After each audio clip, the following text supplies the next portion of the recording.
Hey everyone, how's it going? Matthew Bailey here, and welcome to another Top Things video.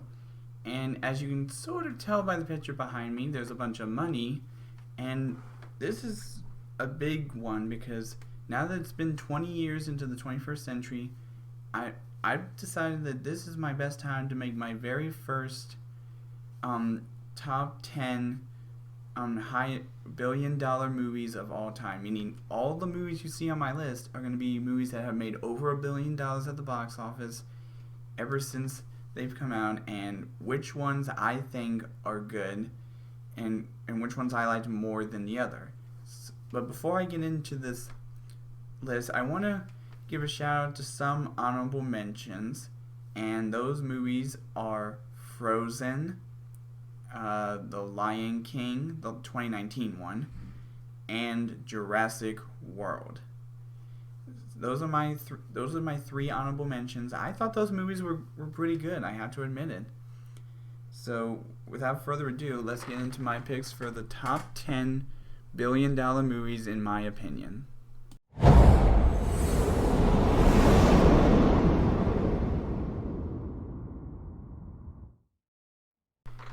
So at number 10, we have a pretty surprising one, and that is Spider-Man: Far From Home. It just came out last year, and it grossed over $1 billion. And I gotta say, this movie was amazing. The way that Disney and Sony did with their agreement to make this movie pretty well good, especially because it was released right after Endgame. Which you will see on this list at some point. But back to Far From Home. Far From Home, I gotta say, this movie did pretty well, and I guarantee you, it never would have made over $1 billion had Disney had been there, had been a part of Sony's Spider-Man universe. So I guarantee you, because I know a lot of people were talking about this big debate that happened last year, near the end of last year, with Sony trying to pull Spider-Man from the MCU, and there was a big backlash of Marvel fans who were like, keep him in the MCU, and then there was rumors about Disney straight up wanting to purchase Spider-Man's movie rights, and because they already have the merch rights, but and it turns out Sony would only sell the rights to the Spider-Man character for $10 billion, and I gotta admit, that is way too much money for Disney to have to pay for just the Spider-Man rights alone, because they only paid $4 billion on the entirety of Marvel, which is a lot of characters. So only maybe $2 billion more to pay for Spider-Man's characters, that I would think is reasonable. So $5 to $6 billion would be a reasonable amount. But Sony only was willing to sell them the rights for $10 billion because Spider-Man is their highest.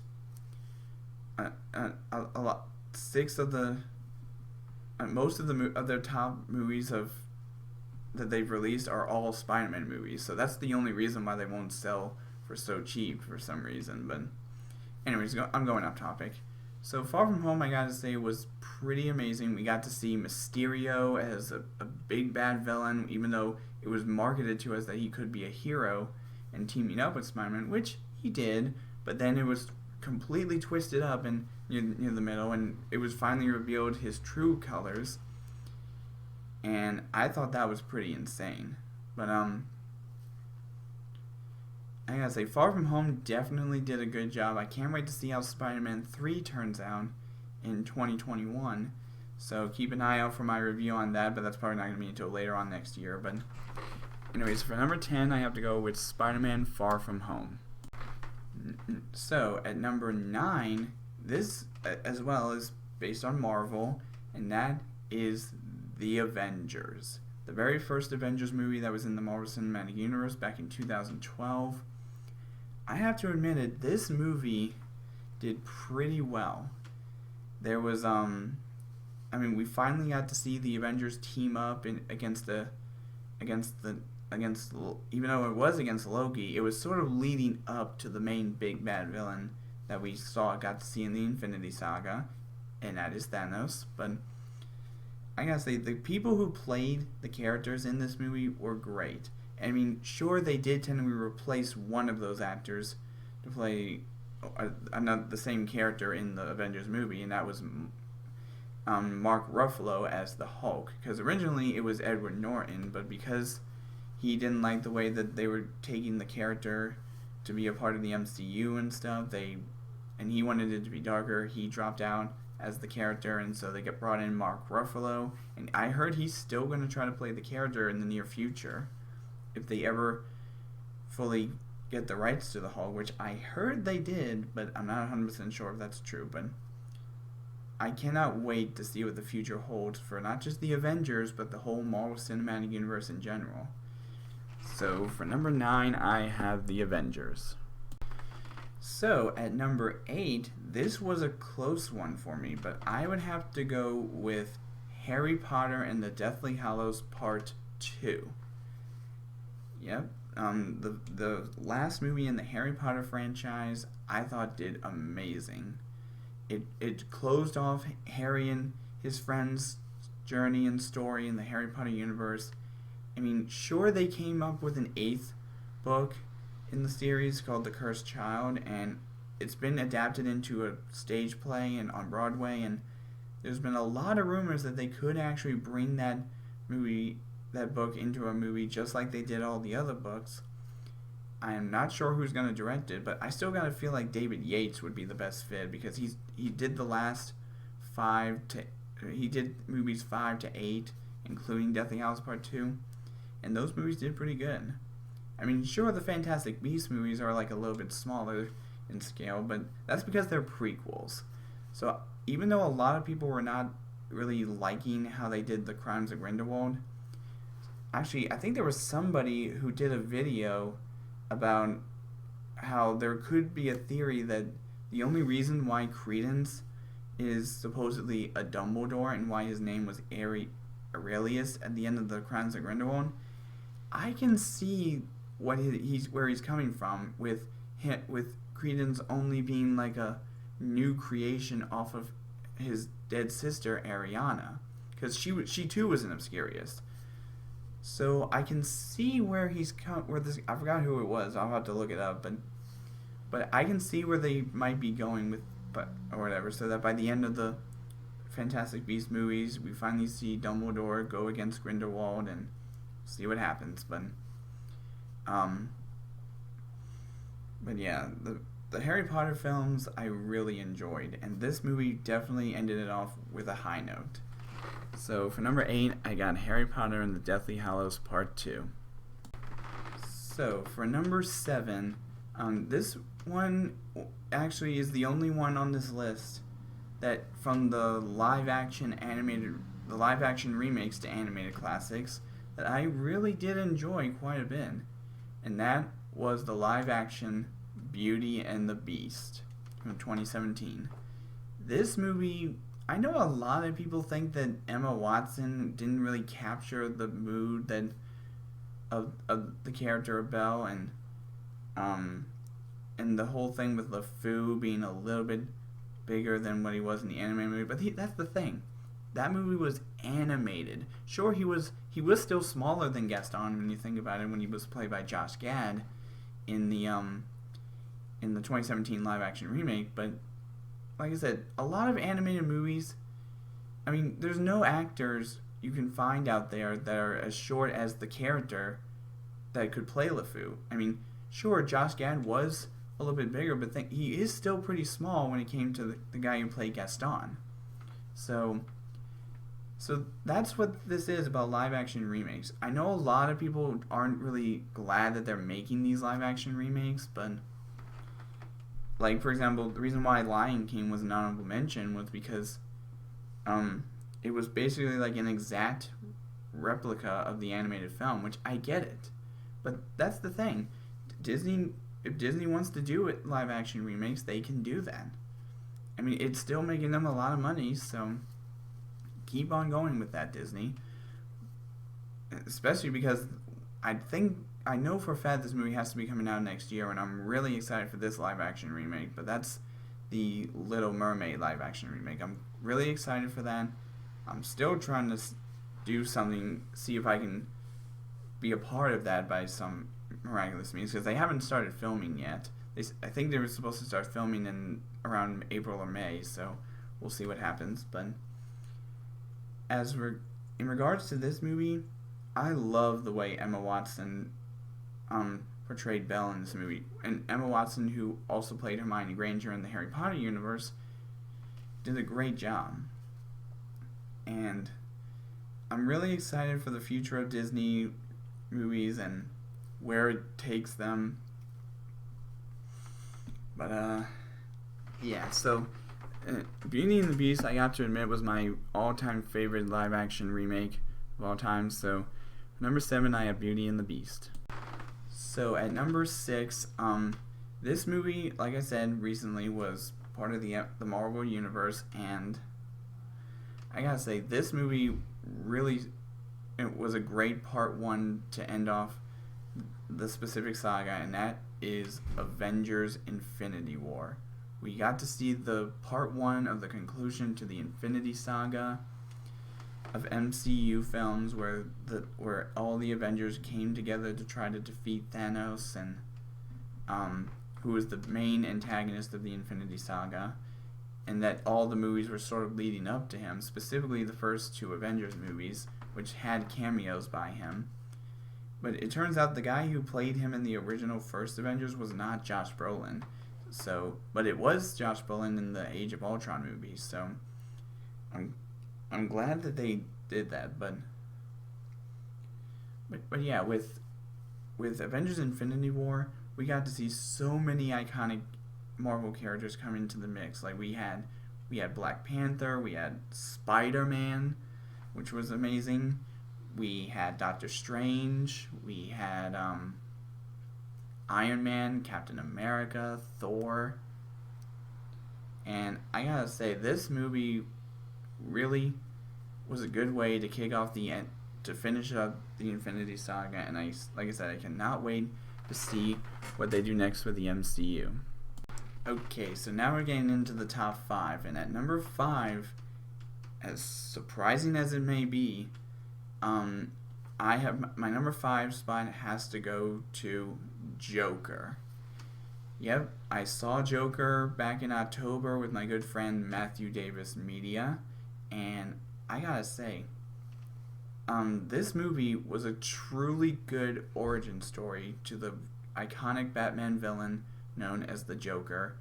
It shows us his transition from just a regular old failed comedian to becoming one of the biggest crown prince of crime in Gotham City. And also, it also showed us how he and Batman were connected to each other by so much, because originally he thought that Bruce Wayne, like, this is going to contain a little bit of spoilers from the Joker movie, but it turns out that author was led to believe that Thomas Wayne, who was the father of Bruce Wayne, was his father as well, which would have made Joker and Batman brothers. But turns out he wasn't the father, and when he finds out the truth, he starts to hate not just his own mother but Thomas Wayne as well. He basically hated him because he actually was telling the truth, and so he tried to, and that's when he fully transitioned into becoming the full Joker that we know him as. And I can see why he had a big connection with Bruce Wayne, or in this case, Batman, because even though in the movies, Joker didn't even realize that Batman was the son of Thomas Wayne. But he felt like Batman completed him, which was, as mentioned, in The Dark Knight. And I can see that. And so he tried to convince Batman to join him, but he probably knew that he probably figured out who the identity of the Joker really was, and he remembered what happened all those years ago, and that's probably why Batman and the Joker are such bitter enemies, are number one enemies to each other. So, and why Joker is Batman's number one villain and is always poses the biggest threat. So, I can see how this movie did insanely well. Like, it was totally unexpected for this movie to cross the $1 billion mark, but it did, and I'm really excited for it. Okay, so at number 4, now this may come as quite a shock to everybody. So I know I had one of these movies as an honorable mention, but this movie I thought was really great, and that is Frozen 2. Yep, Frozen 2 is my number 4 spot as one of the best billion-dollar movies of all time. Like, this came as a complete surprise to me. I had no idea they were even making a sequel to Frozen, because that is until I went to see Ralph Breaks the Internet back in 2018, and as I was watching it, someone said that there was like a post-credit scene for something big, and I'm like, ooh, okay, I'll see what it is. I stayed throughout the credits, and when I saw that it was a supposed sneak peek at Frozen 2, I'm like, wait, are they really making it? But then I saw what it really was, and at first I thought they were just toying with us, but then I looked it up, and it turns out they really were making a Frozen 2. Especially when I found out I also mostly found out due to the first teaser trailer that came out, and I was like, what? They're making a sequel? And so this movie, I guarantee you, if they had not made a sequel to Frozen probably would have been in the number 4 spot. But nope, that spot has to go to Frozen 2. And I'm really excited to see what the future holds for that series. Now, at my number 3 spot, we're getting into my top 3. But this one came as a total surprise to me. And the main reason why I say that is because this movie had so much confusion and concerns about whether it would do good at all, and that was Toy Story 4. Yep, I had no idea that they were even considering making a Toy Story 4, at least not until around the time I started my channel, because they had announcements that 2017 was supposed to have Toy Story 4, but then they pushed it back to 2018, then 2019, and then they settled in that year, and oh boy, that movie did amazing. I love that we had the returns of some classic characters from the original movies, including, more specifically, Bo Peep, who never showed up in the third movie, even though she was mentioned. And and the way that, and I can see why they made this movie. I mean, sure, the third movie was the end of the toys being with Andy, but that didn't really finish up the main Toy Story series, because the main Toy Story series focused on Woody, specifically. I noticed that nobody really noticed this until this movie came out. This movie was still attached to the original series, but it ended off Woody's story in the whole Toy Story universe. They could still continue with the Toy Story universe if they decided to keep going, but I think this movie was a great way to end off Woody's storyline in the Toy Story universe, and I can see why they did that. Especially because even though she wasn't that much of a major character in the first 2 movies, Bo Peep really began to evolve as a character during this movie. Plus, it seems like right around the time that the ending of Toy Story 2 took place, that was when her character really started the transition of changing, and I'm really excited for this movie. So at number 3, I have Toy Story 4. So at number 2, this was definitely a no-brainer what my number 1 was going to be, but for number 2, I have to go with Avengers Endgame. Yep, Avengers Endgame had to make it somewhere on this list, and Avengers Endgame I thought definitely deserved the number 2 spot because it's literally the second most highest grossing film from one other movie, and you probably will guess what it is because it's my number 1, but I have to admit, this movie was amazing. It was the conclusion to the Infinity Saga, which, even if that was the end of the Infinity Saga, we're still getting more MCU movies. So I can't wait to see how they pull off the next saga of films. And like I said, we got to see the returns of Ant-Man, and we got to see the biggest incredible finale battle in the history of the MCU, and that was Thanos' army versus every single Marvel character that was a hero in some way, and I love the iconic words that Captain America said right before they went into battle, which were "Avengers Assemble." Like, everybody flipped out when that scene happened. At least in my theater they did, and I was just like, man, that was a good epic finale.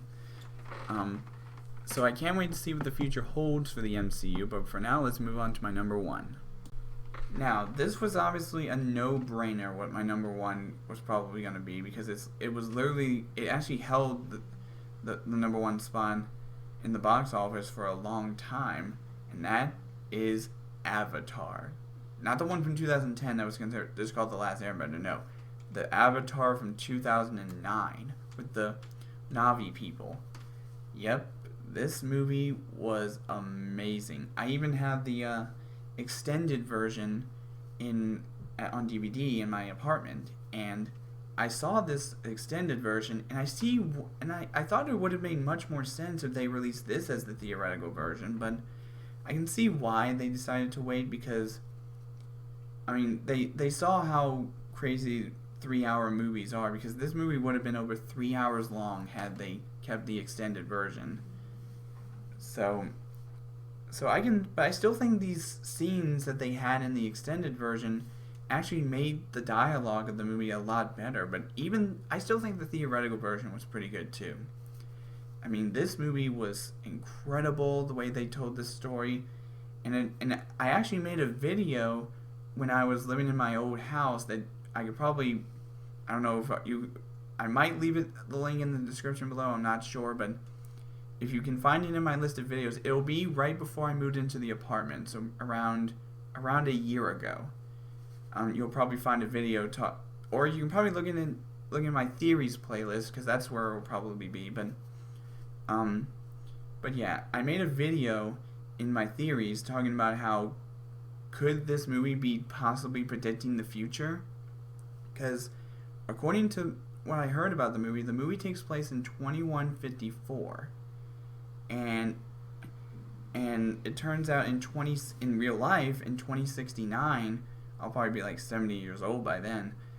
They're planning on, NASA is possibly planning a space exhibition to the Alpha Centauri system, which is where the planet of Pandora currently lies, to see if they can seek out extraterrestrial life. If they find out that the life forms on that planet really are like the way they just are described in this movie, that would just blow everyone away, especially the director himself, James Cameron. Sure, he might probably be dead by then, but if they prove that his movies were actually predicting the future, whoo boy, would that be a surprise. But like I said, so number one for me has to go to Avatar. So does it for my top 10 favorite billion-dollar movies of all time. And like I said, I will try to upload some more videos in the coming weeks. It's just kind of hard having to go to work and find the time to record these videos. So anyways, that's all for now in this video, and I will see all you dudes in the next video.